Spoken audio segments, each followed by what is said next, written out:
Hello friends, chapter 10 તરલના યાંત્રિક ગુણધર્મો એમાં બર્નોલીનો સિદ્ધાંત જોઈ લીધો. તો હવે ત્યારબાદ ટોરિસેલીનો નિયમ જોઈએ છે આપણે.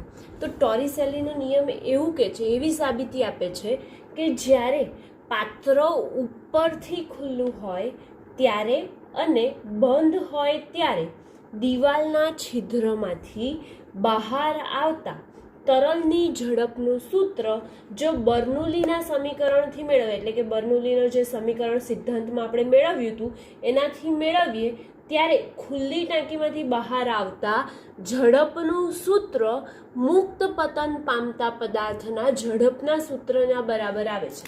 આપણે મુક્ત પતનનું સૂત્ર જોઈ ગયા હતા. શું આવતું હતું? ત્રીજા ચેપ્ટરમાં મુક્ત પતનનું સૂત્ર V બરાબર આવતું હતું √2GH આવતું હતું, બરાબર. તો આના બરાબર શું આવશે? તો ટોરિસેલીનો નિયમ જે છે, જ્યારે પાત્ર ખુલ્લું હોય ત્યારે આના બરાબર √2GH આવે. એને આપણે શું કહીશું? ટોરિસેલીનો નિયમ કહીશું. તો આપણે ચેક કરીએ, ઓકે, સાબિતી મેળવીએ કે આવે છે કે નહીં. ઓકે, તો અહીંયા પહેલાં આકૃતિ મેં અહીંયા ડ્રો કરી દીધી છે. શું આપેલું છે? તો મારી પાસે આકૃતિમાં દર્શાવ્યા પ્રમાણે ખુલ્લી ટાંકીમાંથી બહાર આવતા ઝડપનું સૂત્ર મેળવીએ તો એના માટે એક ટાંકી દોરેલી છે. એ ટાંકીમાં રો ઘનતાવાળું પ્રવાહી ભરેલું છે. તેમાં એક બાજુએ તળિયાથી ઊંચાઈ y1 છે ત્યારે તેનું આડછેદનું ક્ષેત્રફળ a1 છે. ક્યાં બાજુ? એક બાજુ જ્યાં છિદ્ર છે ત્યાં બાજુથી ઊંચાઈ y1 છે અને એનું જે વેગ છે, અહીંયાથી રો ઘનતાવાળું પ્રવાહી ભરેલું હોય ત્યારે વેગ કેટલો છે? v1 જેટલો છે. સેમ એવી જ રીતે જો સપાટીમાં ઉપર જતા જઈએ તો y2 ઊંચાઈએ પ્રવાહીની સપાટી છે અને સપાટીનું દબાણ P2 બરાબર P લેવામાં આવેલું છે. ઓકે, તો સૌથી પહેલાં આપણે લખીએ કે રો ઘનતાવાળું પ્રવાહી શેમાં ભરેલું છે? ટાંકીમાં. તો ટાંકીમાં ભરેલ છે. હવે એક બાજુ તળિયાથી ઊંચાઈ, એક બાજુએ તળિયાથી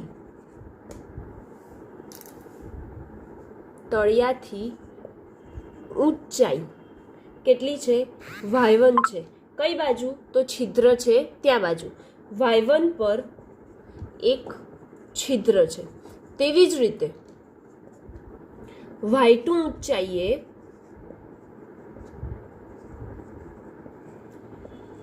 પ્રવાહીની સપાટી છે, ત્યાં હવાનું દબાણ કેટલું ધાર્યું છે? અહીંયા P છે. ઓકે, તો ત્યાં દબાણ P છે એવું લખી કાઢીએ. ત્યાં દબાણ P છે. ઓકે, હવે બિંદુ 1 અને બિંદુ 2, આપણને આ વાળું બિંદુ 1 લઈ લઈએ તો આ વાળું બિંદુ 2 છે. તો બિંદુ 1 અને 2 પાસે પ્રવાહીનો વેગ કેટલો છે? અનુક્રમે v1 અને v2 છે. હવે v1 અને v2 હોય તો સાતત્ય સમીકરણ આપણે આગળ ભણી ગયા. સાતત્ય સમીકરણ શું છે? તો a1v1 બરાબર a2v2 થાય. ઓકે, તો a1v1 બરાબર a2v2 થાય તો આપણે v2 ની જગ્યાએ, એટલે કે અહીંયા કેટલો વેગ છે આપણને ખબર નથી, તો આપણે v2 માટે ધારો કે શોધવું હોય તો v2 બરાબર a1 છેદમાં શું આવી જશે? સોરી, a1 છેદમાં a2 ગુણ્યા v1 આવે. ઓકે, હવે આપણે જોઈ શકીએ છીએ કે કોનું આડછેદનું ક્ષેત્રફળ વધારે છે? તો a2 નું આડછેદનું ક્ષેત્રફળ વધારે છે. કોના કરતાં? તો a1 કરતાં. માટે આપણે અહીં લખીએ કે a2 is very greater than a1. જો a2 છે એ a1 કરતાં મોટું હોય ત્યારે તેમનો વેગ પણ શું થશે? v2 જે છે, જેમ આડછેદનો આપણે કાલે જે અદમ્યતાનું વિડીયો છે એમાં આપણે જોયું હતું કે જો ક્ષેત્રફળ વધારે હોય તેનો વેગ કેવો હોય? ઓછો હોય છે. માટે v2 is very less than શું આવી જશે? V1 આવશે, બરાબર. પરંતુ અહીંયા ટાંકી બંધ છે ઉપર બાજુ. જો ટાંકી ઉપર બાજુ બંધ હોય તો અહીંયા V2 વેગ છે કેવો થઈ જાય, એપ્રોક્સિમેટલી શૂન્ય થઈ જાય, કેમ કે V2 જે છે કેવું છે, બહુ ઓછું છે કોના કરતાં, V1 કરતાં. તો સૌથી પહેલાં આપણે બર્નોલીનું સમીકરણ લખીએ. બર્નોલીનું સમીકરણ યાદ છે બધાને? શું આવે બર્નોલીનું સમીકરણ? તો P1 plus 1/2 rho V1 square plus rho GY1 is equal to P2 plus 1/2, અહીંયા 2 માટે આવશે એટલે V2 square plus row GY2. પરંતુ V2 છે એ ખૂબ ઓછો છે વેગ, માટે એપ્રોક્સિમેટલી એ વેગને આપણે કેવો લઈ લઈએ, 0 લઈ લઈએ. તો હવે V2ની જગ્યાએ આપણે શું મૂકીશું, 0. તો અહીંયા કન્ડિશન લખીએ કે V2 બરાબર 0 મૂકીએ. પછી ત્યારબાદ આપણું અહીંયા જે દબાણ લાગે છે કયું લાગે છે, વાતાવરણનું દબાણ લાગે છે આ જગ્યાએ. તો વાતાવરણનું દબાણ એટલે કે P1 બરાબર તમે શું મૂકશો, PA, અને P2 બરાબર તો આપણે ઉપર જ લખી કાઢ્યું છે કે P2 બરાબર શું લેવાનું છે, P. તેથી V2 બરાબર 0, P1 બરાબર PA અને P2 બરાબર P લઈએ. તો કિંમત સમીકરણમાં મૂકીએ, બર્નોલી સમીકરણમાં. તો PA plus 1/2 rho V1 square plus rho GY1 બરાબર P2ની જગ્યાએ શું મૂકવાનું છે, P. ત્યારબાદ 1/2 રો V2 તો 0 છે એટલે એને લખવાની જરૂર નથી, વત્તા રો GY2. ઓકે, હવે આપણે શોધવાનું શું છે, તો તેમનો વેગ શોધવાનો છે. વેગ શોધવાનો હોય એટલે કે રો V1 સ્ક્વેર જે છે એને આ બાજુ રાખીએ, V1 સ્ક્વેર છે એને આ બાજુ રાખીએ, બાકી બધાને જમણી બાજુ લઈ આવીએ. તો શું થઈ જશે કે રો 1/2 રો V1 સ્ક્વેર બરાબર આ જે જમણી બાજુનું છે એને એમનું એમ લખી કાઢ્યું. હવે આ જે ડાબી બાજુનું આ બાજુ આવશે તો માઇનસ PA થશે. તેવી જ રીતે રો GY1 છે, રો GY1 આ બાજુ જશે તો માઇનસ શું થઈ જશે, રો GY1. ઓકે, હવે આમાંથી 1/2 રો V1 સ્ક્વેર છે એનામાંથી આપણે પહેલાં રો G કોમન કાઢી દઈએ. બંને સરખા પદ છે ને આ બે, તો એ બંનેમાંથી શું કોમન નીકળે છે, રો G.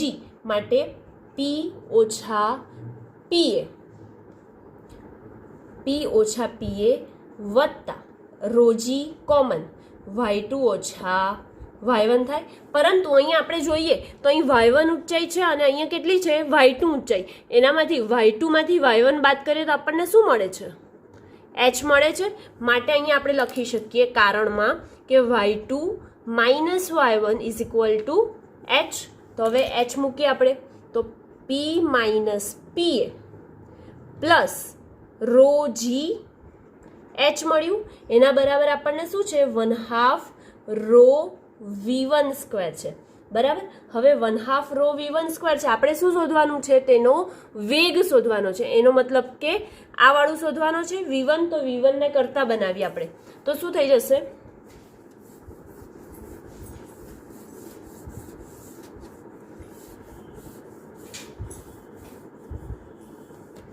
ઓકે. હવે અહીંયા V1 ને આપણે કરતા બનાવીએ તો શું થશે, V1 સ્ક્વેર બરાબર P માઇનસ PA વત્તા રો GH, અને રો GH છે એના ગુણાકારમાં શું જતું રહેશે, તો એક તો 2 જશે, બરાબર ને, 2 જશે. અને આ બાજુથી રો ક્યાં આવશે, છેદમાં, એટલે કે આખાના છેદમાં આપણે લઈ લઈએ રો. તેથી V1 સ્ક્વેર બરાબર P ઓછા PA ને અલગ કરી દઈએ તો P ઓછા PA છેદમાં રો ગુણ્યા કેટલા છે, 2 છે, વત્તા રો GH ગુણ્યા 2, એટલે કે ગુણ્યા 2 ભાગ્યા રો છે તો રો પણ એમના એમ ઉપર નીચેથી રો કેન્સલ થઈ ગયા. બચ્યું શું આ બાજુ, તો V1 સ્ક્વેર બરાબર 2P minus PA upon rho plus 2GH બચે છે. પણ અહીંયા વર્ગ છે, આપણે તો ખાલી શું જોઈએ, V1 જોઈએ. માટે v1 બરાબર આ બધું શેમાં જતું રહેશે? વર્ગમૂળમાં. માટે p minus pa upon rho into 2 plus 2gh. Okay, હવે આપણને શું કીધું કે મુક્ત પતન જે પામતો હોય ત્યારે તેની ઝડપ છે એના ઝડપના બરાબર આવે છે. શું? તો જે તરલ ગતિ કરે છે તેની ઝડપ. બરાબર, તો આપણે અહીંયા પાછું જોઈએ કે કેવી રીતે એ બરાબર આવશે. તો સૌથી પહેલો કિસ્સો જોઈએ, અહીં બાજુમાં જોઈ લઈએ. કિસ્સો 1. કિસ્સા 1માં જો p is very greater than pa હોય, તો p is very greater than pa હશે ત્યારે શું કરીશું? તો આપણે એની કિંમત મૂકીએ. તો p ઓછા pa ના મૂલ્યની સરખામણીમાં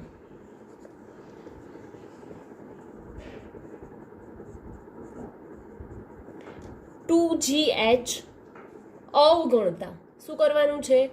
અવગણતા. એટલે 2gh 0 થઈ ગયું આ સમીકરણમાં. અને સમીકરણ ધારો કે તમારે 1 આપવું હોય તો આપી શકો. તો જવાબ શું આવે? v1 બરાબર √ p માઇનસ pa છેદમાં રો ગુણ્યા 2 આવ્યું. બરાબર, એવી જ રીતે આપણે બીજો કિસ્સો જોઈએ. તો કિસ્સા 2માં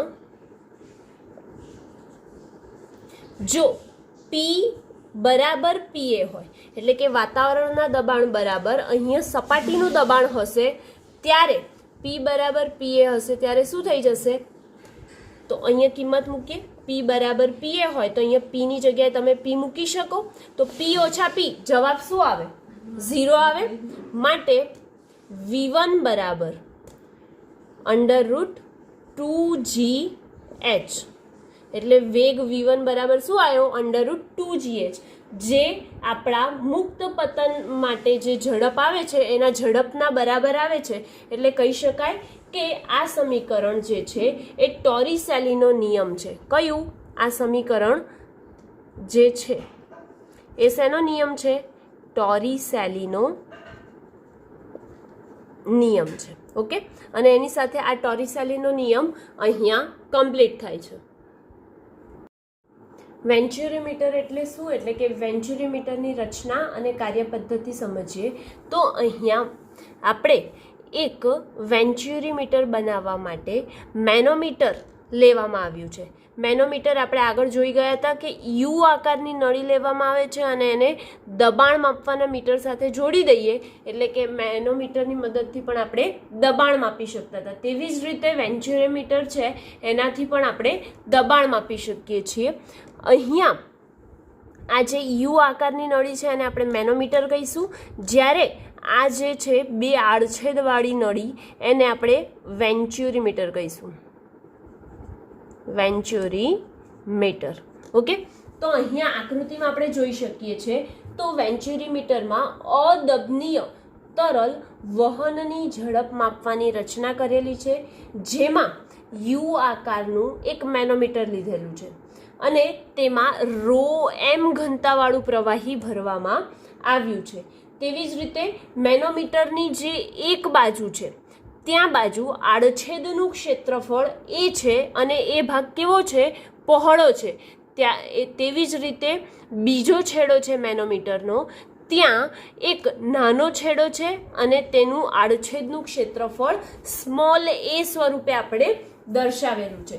તો બિંદુ 1 પાસે તરલનો વેગ v1 છે, જ્યારે બિંદુ 2 પાસે તરલનો વેગ v2 છે. તો આપણે પહેલા લખીએ કે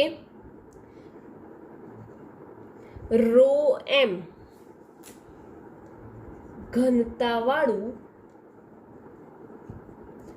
તરલ મેનોમીટરમાં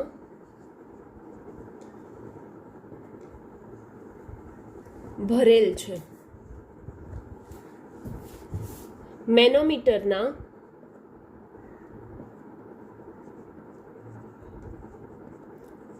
એક છેડે પહોળો ભાગ, કોનો? વેન્ચ્યુરીમીટરનો પહોળો ભાગ, અને બીજા છેડે સાંકડો ભાગ દર્શાવેલ છે. હવે એક બિંદુ પાસે એટલે કે જે પહેલું બિંદુ છે આ જગ્યાએ એક બિંદુ પાસે આડછેદનું ક્ષેત્રફળ એ છે અને તરલ જે ભરેલું છે રો ઘનતાવાળું એનો વેગ v1 છે. તેવી જ રીતે બીજા બિંદુ પાસે આડછેદનું ક્ષેત્રફળ એ છે અને તરલનો વેગ v2 લીધેલો છે અને તરલ કયું ભરેલું છે, કેટલી ઘનતાવાળું, તો રો ઘનતાવાળું ભરેલું છે. હવે એના પરથી સાતત્ય સમીકરણ આપણે લખી શકીએ. સાતત્ય સમીકરણ શું થાય, તો એ થાય a(v1), ખરેખર આપણે લખીએ છીએ a1v1 બરાબર a2v2 લખતા હોઈએ છીએ, પરંતુ અહીંયા આપણે આડછેદનું ક્ષેત્રફળ આ જગ્યાએ એ લીધું છે માટે આપણે શું લખીશું a, અને v1 તો v1 જ લીધું છે, બરાબર. એવી જ રીતે આ જગ્યાએ આડછેદનું ક્ષેત્રફળ કેટલું છે, સ્મોલ એ છે, સ્મોલ એ છે માટે a અને v2. ઓકે. હવે સેમ જે આગળ કર્યું હતું આપણે તેવી જ રીતે ટેરેસોલીનો નિયમ કર્યો તો એવી જ રીતે આપણે અહીંયા ફરીથી શું શોધવાનું છે, વેગ શોધવાનું છે. તો વેગને આપણે કરતા બનાવીએ v2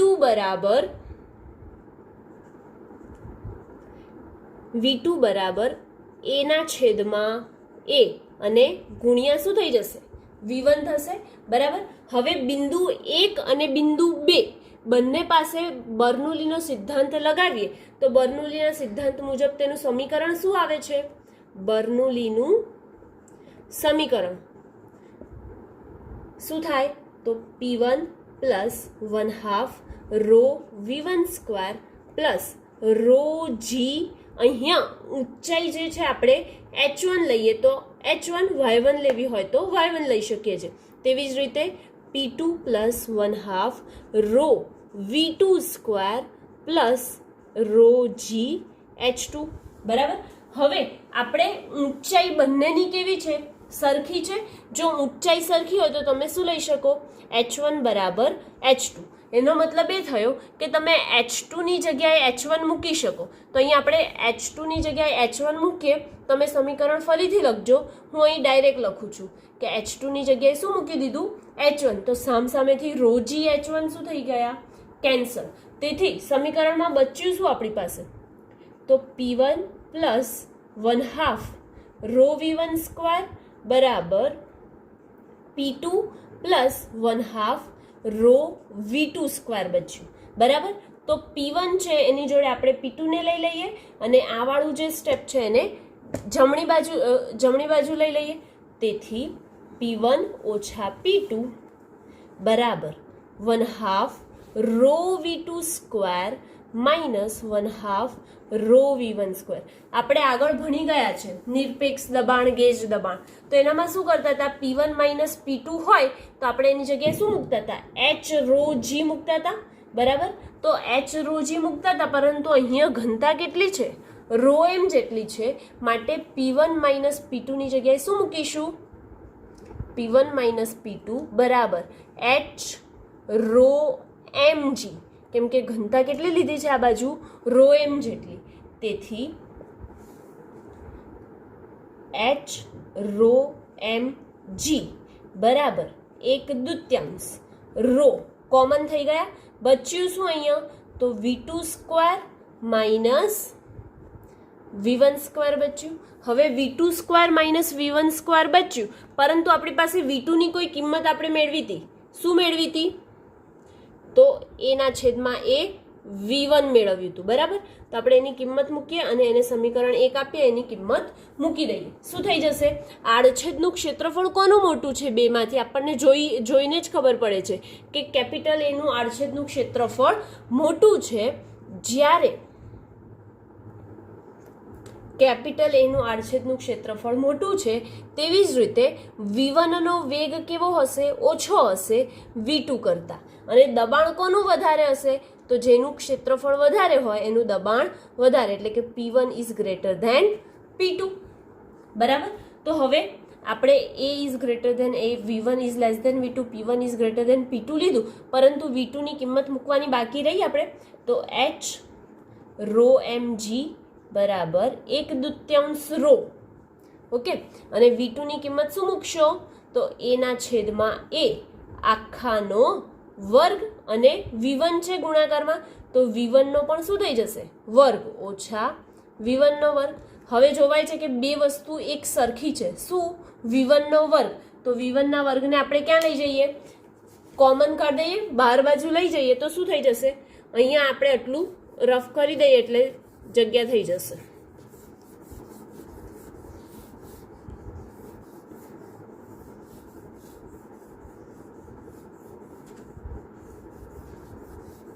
ઓકે, હવે મૂકીએ આપણે V1 સ્ક્વેર કોમન લઈએ, શું મળશે અહીંયા, તો H રો mg બરાબર 1/2 રો V1 સ્ક્વેર, સ્ક્વેર જ નીકળશે ને, સ્ક્વેર છે માટે 1/2 રો V1 સ્ક્વેર ગુણ્યા શું બચશે, એનો વર્ગ છેદમાં એનો વર્ગ ઓછા આ બાજુ V1 નો વર્ગ કોમન નીકળી ગયો, કશું નથી બચ્યું, માટે શું લખ્યું આપણે 1. હવે એના વર્ગને આમ લસા લઈ લઈએ, લસા લેશો તો શું થઈ જશે, H રો mg બરાબર 1/2 રો V1 સ્ક્વેર, લસા લઈએ એટલે a સ્ક્વેર એમનો એમ, આ સામે ગુણાકાર થશે તો a સ્ક્વેર ઇન્ટુ 1 એટલે a સ્ક્વેર જ, અને એના છેદમાં શું આવી જશે, a સ્ક્વેર આવશે. ઓકે, હવે આપણે શોધવાનું શું છે, તો વેગ જ શોધવાનો છે, માટે વેગ શોધીએ તો V1 સ્ક્વેરને કરતા બનાવીએ, બાકી બધું ક્યાં લઈ જઈએ, સામે બાજુ, તો શું થઈ જશે, V1 square as it is લઈ ગયા કોને, સૌથી પહેલા 2 ને સામે લઈ જઈએ એટલે થઈ જશે અહીંયા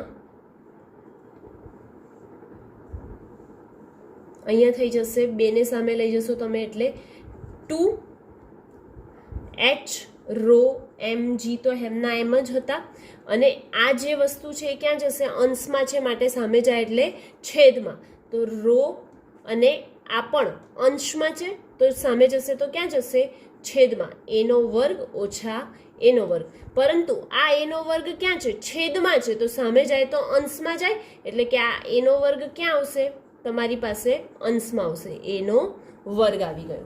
ઓકે, તો હવે V1 નો વર્ગ છે, આપણે શું જોઈએ, ખાલી V1 જોઈએ, માટે V1 માં વર્ગમૂળ લેવું પડશે, V1 માટે, તો V1 વર્ગમૂળમાં 2H રો mg એનો વર્ગ છેદમાં rho a square minus a square. હજી તમે આ સમીકરણને અલગ રીતે પણ લખી શકો કે એનો વર્ગ તમારે બહાર લેવો હોય તો વર્ગમૂળ કેન્સલ થાય, તો એનો વર્ગ બહાર જાય એટલે શું થઈ જશે, a, એટલે કે આ રીતે લખી શકો કે a વર્ગમૂળમાં 2H રો mg છેદમાં rho a square minus a square. તમે આ સૂત્ર લખશો તો પણ સાચું મળશે, આ સૂત્ર લખશો તો પણ સાચું મળશે. અને આ જે આવ્યું એ વેન્ચ્યુરીમીટર માટે પહોળા વિભાગ આગળ તરલના વહનની ઝડપ દર્શાવેલી છે. ઓકે, અને અહીંયા એની સાથે વેન્ચ્યુરીમીટર જે છે એ અહીંયા કમ્પ્લીટ થાય છે. ડાયનેમિક લિફ્ટ એટલે શું? એટલે કે ડાયનેમિક લિફ્ટ એ વિમાનની પાંખ, હાઇડ્રોફોઇલ, સ્પિનિંગ બોલ જેવા પદાર્થ પર તરલમાં આ પદાર્થોની ગતિને કારણે લાગતું બળ છે. એટલે કે જે તરલ છે એનામાં જે અમુક પદાર્થો, કયા, વિમાનની પાંખ, હાઇડ્રોફોઇલ અથવા તો સ્પિનિંગ બોલ જેવા પદાર્થને તરલની ગતિના લીધે લાગતું બળ એ ડાયનેમિક લિફ્ટમાં છે. બરાબર. એવી જ રીતે ક્રિકેટ, ટેનિસ, બેઝબોલ અથવા ગોલ્ફ જેવી ઘણી રમતોમાં સ્પિન થતો બોલ હવામાં જેમ જેમ આગળ વધે છે તેમ તેમ તે પરવલયાકાર ગતિપથથી શું થાય છે, વિચલિત, એટલે કે પોતાનું સ્થાન થોડુંક બદલે છે એવું કહી શકાય. તેમ તેના પરવલયાકાર ગતિથી એ વિચલિત થાય છે. આ બાબતને આપણે બર્નોલીના સિદ્ધાંત પરથી થોડીક સમજીએ. તો બર્નોલીના સિદ્ધાંત પરથી સમજવી હોય તો આપણે બે કન્ડિશન લીધી છે. કઈ? સ્પિન થયા વિના ગતિ કરતો બોલ અને સ્પિન થવા માટે ગતિ કરતો બોલ. અહીંયા બે આકૃતિ બતાવી છે. સ્પિન થયા વિના ગતિ કરતો હોય કોઈ બોલ તો એનું ધારા રેખા એટલે કે કોઈ જે તરલ છે એ વહન કરે છે ત્યારે એમની ધારા રેખાઓ કેવી રીતે હોય, અને સ્પિન થવા સાથે ગતિ કરતો બોલ હોય તો એનામાં ધારા રેખા કેવી રીતે હોય છે એ આપણે અહીંયા આકૃતિમાં બતાવી છે. તો આકૃતિમાં દર્શાવ્યા પ્રમાણે હવાની સાપેક્ષે કોઈ બોલ છે એ સ્પિન થયા વિના ગતિ કરતો હશે ત્યારે તેમની આસપાસની ધારા રેખાઓ દર્શાવેલી છે. એમાં આપણે સ્પષ્ટપણે જોઈ શકીએ છીએ કે બોલ જે છે એની ઉપર અને નીચેની સાઈડ આ બંને સાઈડ ગીચતા કેવી છે? વધારે છે. તેથી તે વિભાગમાં વેગ કેવો હશે? એક સમાન હશે. તેથી દબાણનો તફાવત શૂન્ય મળે છે. કોના માટે? તો જ્યારે સ્પિન થયા વિના ગતિ કરતો હોય બોલ એટલે કે પહેલા માટે અને આ બીજા માટે. પહેલા માટે શું થાય છે? તો પહેલા માટે આપણને મળે કે બોલમાં ઉપર અને નીચે તરફ ધારા રેખાની ગીચતા વધુ છે. હવે જો ધારા રેખાની ગીચતા વધુ છે આપણે જોઈએ છે તો વેગ કેવો હશે? સમાન. વેગ સમાન છે તેથી દબાણ કેવું થાય છે? શૂન્ય થાય છે. ઓકે. આથી હવા બોલ પર ઉપર તરફ કે નીચે તરફ કોઈ બળ લગાડતી નથી. ક્યારે? જ્યારે સ્પિન ન થતો હોય ત્યારે. હવે જો બોલ સ્પિન થતો હોય ત્યારે શું થાય? તો ધારા રેખી જ્યારે વહન થાય ત્યારે આપણે અહીંયા જોઈ શકીએ છીએ કે પરવલયાકાર જોવા મળે છે. બરાબર. અને એ કોઈ પણ એક સાઈડ એટલે કે જે દિશામાં એ સ્પિન થવાનો છે એ દિશામાં ધારા રેખાની ગીચતા વધુ હોય છે અને જે દિશાથી દૂર જાય છે એ દિશામાં ગીચતા હોતી નથી. એનો મતલબ એ થયો કે આ બાજુ તેમનો વેગ કેવો હશે? વધારે હશે. જ્યારે આ બાજુ એમનો વેગ કેવો હોય છે? ઓછો. તો સ્પિન કરીને ફેંકેલો બોલ અહીંયા દર્શાવેલો છે. તો હવાની સાથે તે ઘસડાય છે. હવાની સાથે ઘસડાય માટે બોલની ઉપરની બાજુ ધારા રેખાની ગીચતા વધુ છે જ્યારે નીચેની બાજુ ધારા રેખાની ગીચતા ઓછી છે. ઉપર બાજુ ધારા રેખાની ગીચતા વધુ. ધારા રેખાની ગીચતા ઉપર બાજુ વધુ છે. ઓકે. તેથી હવાનો વેગ કેવો હોય છે? વધુ હોય છે. અને નીચે બાજુ ગીચતા કેવી છે? ઓછી છે. માટે વેગ ઓછો હોય છે. હવે વેગ ઓછો હોય છે એનો મતલબ કે તે જગ્યાએ દબાણ કેવું હશે? વધુ. અને આ જગ્યાએ દબાણ કેવું હશે? તો ઓછું.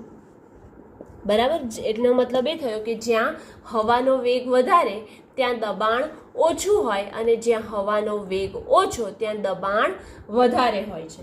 ઓકે. આમ બોલની ઉપર અને નીચેની સપાટી વચ્ચે દબાણમાં તફાવત ઉદ્ભવે છે. તેથી પરિણામી બળ ઉર્ધ્વ દિશામાં લાગે છે. કેમ કે ગતિ એ બાજુ કરે છે માટે પરિણામી બળ જે છે ઉર્ધ્વ દિશામાં લાગે છે અને એ સ્પિન થવાના લીધે આ ડાયનેમિક લિફ્ટને મેગ્નસ અસર પણ કહેવામાં આવે છે.